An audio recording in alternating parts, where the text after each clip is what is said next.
Saat ini posisi di lokasi TPS sangat ambruk.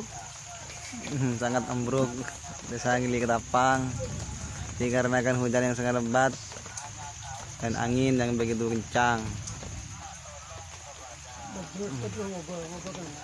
Sebagian masih ada yang bertugas dan sebagian yang lain ada yang lagi santai-santai untuk persiapan pilpres, pilkada, pemilu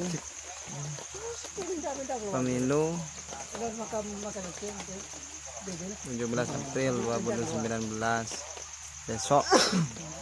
Mohon doanya agar supaya lancar, tiada halangan. Ada